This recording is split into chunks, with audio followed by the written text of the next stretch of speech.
Reflection paper on Wolf, Chapter 3.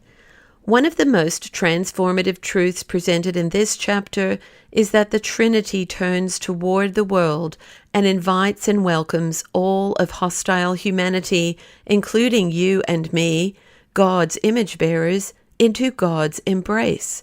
Receiving God's embrace empowers us to make space for others in ourselves and to invite them in, even enemies. When we understand and believe that no injustice is eternal, God will set things right in the end, we become free to see the other's humanity and love them as God loves them. When we understand and believe that God's love is greater than all sin, we become free to see ourselves and our own sinfulness in the light of God's justice. We celebrate God's making space for us and inviting us in each time we participate in the body and blood of Christ, Eucharist, Communion, the Lord's Supper. We can hear God's words to us and freely offer them to others. There is room at Christ's table for you. At times, I have felt the pain of exclusion because of church affiliation and because of my gender. Mostly, I have felt the beautiful welcome of embrace in communion. I want to be intentionally inclusive, receiving, and embracing of all who desire to partake of the body and blood of Christ, even those deemed socially unacceptable, even enemies.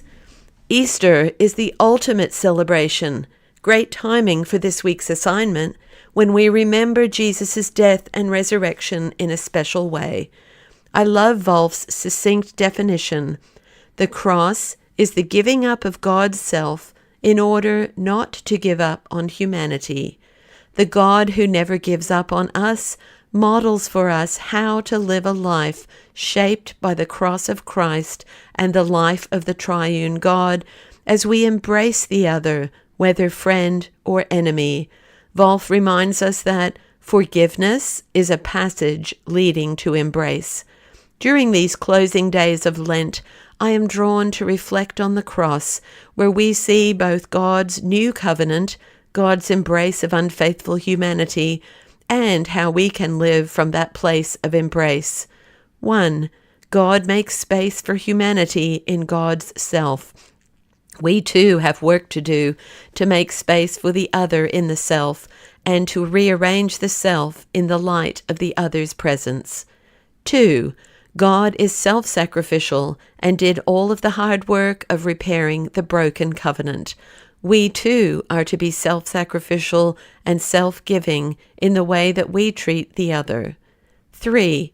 God's new covenant is eternal. We too are to accept that no other is or could ever be outside of God's embrace.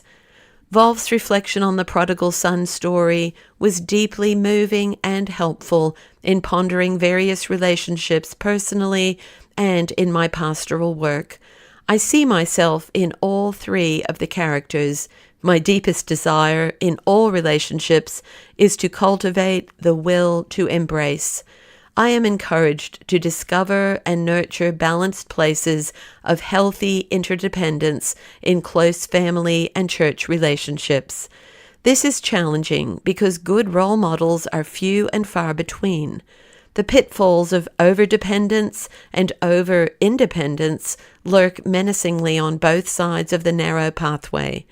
Wolf's closing statement is golden.